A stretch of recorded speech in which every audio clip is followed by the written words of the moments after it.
Ngelihat jadwal kok isinya full terus, tabrakan jadwal, pagi ngajar, siang bimbingan, malam harus nulis proposal disertasi. Ya itulah realitas seorang dosen yang lagi studi doktoral. Kalau ditanya stres gara-gara bingung dan ngerasa terbebani sama pilihan lanjut doktoral, ada satu hal yang masih terlupakan sama rekan dosen yang lanjut studi doktoral. Manajemen waktu. Gimana sih caranya menyeimbangkan keduanya tanpa perlu khawatir kehilangan fokus, bahkan tetap produktif dan waras pastinya. Sebelum lanjut, karena makin penasaran apa penyebab dan gimana cara ngatasinya, bisa nih rekan dosen yang baru nonton video ini untuk terus support channel ini dengan subscribe biar nggak ketinggalan konten menarik dan update lainnya. Lumayan, dapat kabar yang lagi dibutuhkan ya. Kita lanjut. Tantangan manajemen waktu bagi dosen studi doktoral yang mengajar. Coba rekan dosen bayangkan dulu kalau Anda harus menyiapkan bahan kuliah, memeriksa tugas sambil ngerjain bab 2 disertasi yang deadline-nya tuh tinggal 2 minggu. Rasanya tuh kayak hidup dalam mode survival kan? Nah, tantangan utama dosen yang sedang studi doktoral adalah multitasking ekstrim. Di satu sisi harus memenuhi tanggung jawab pengajaran, di sisi lainnya harus fokus ke penelitian dan studi doktoral. Kalau manajemen waktu kurang matang, dampaknya itu bisa fatal. Riset tertunda, stres meningkat, bahkan kualitas mengajar menurun. Beban mental makin berat saat target publikasi, kewajiban BKD, dan urusan administratif datang bersamaan. Dan tanpa perencanaan waktu yang efektif, dosen bisa terjebak dalam siklus selalu sibuk tapi tidak produktif.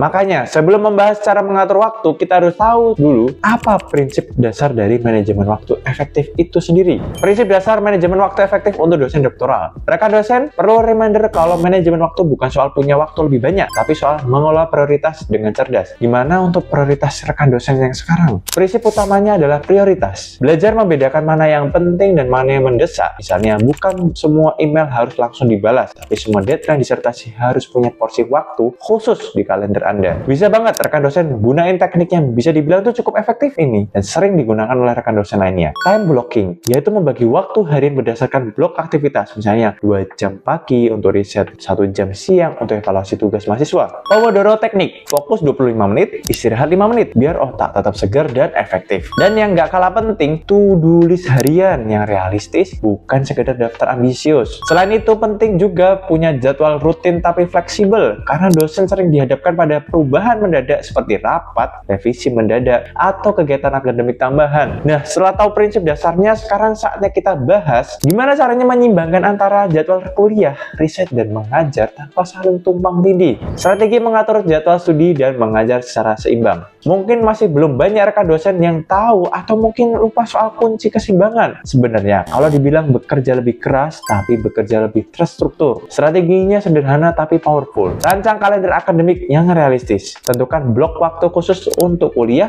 penelitian, dan mengajar. Lalu patuhi seperti Anda menepati janji profesional. Salah satu cara efektif adalah mengintegrasikan aktivitas belajar dan mengajar. Misalnya, topik riset disertasi bisa dijadikan studi kasus dalam mata kuliah yang Anda ampu sekarang. Dengan begitu, Anda belajar dan mengajar sekaligus. Selain itu, manfaatkan teknologi manajemen waktu seperti Google Calendar, Notion, atau Trello. Aplikasi ini bisa membantu Anda memantau progres riset, deadline publikasi, dan jadwal kuliah dalam satu sistem yang rapi. Dan jangan lupa jaga waktu istirahat. Karena manajemen waktu yang baik bukan hanya soal produktivitas, tapi juga menjaga keseimbangan mental dan energi. Tapi untuk bisa sampai ke tahap ini, Anda juga perlu satu hal penting sebelum memulai studi doktoral, yaitu persiapan menghadapi seleksi dan wawancara beasiswa. Tips persiapan dan sikap menghadapi seleksi dan wawancara beasiswa doktoral. Banyak sekali rekan dosen yang gagal bukan karena tidak kompeten ya, tapi karena mereka kurang persiapan menghadapi seleksi. Ini kalau dibilang fakta ya fakta banget. Persiapan riset dokumen dan proposal riset. Langkah pertama adalah persiapan dokumen dan proposal riset. Pastikan proposal Anda itu jelas, sistematis, dan menunjukkan kontribusi riset yang relevan dengan bidang keilmuan serta kebutuhan nasional. Simulasi wawancara. Kedua, lakukan simulasi wawancara. Biasa menjawab pertanyaan tentang motivasi riset, kontribusi terhadap kampus asal, dan arah pengembangan akademik. Gunakan latihan ini untuk meningkatkan kepercayaan diri dan memperbaiki cara menjawab. Jangan lupa aspek nonverbal. Kontak mata,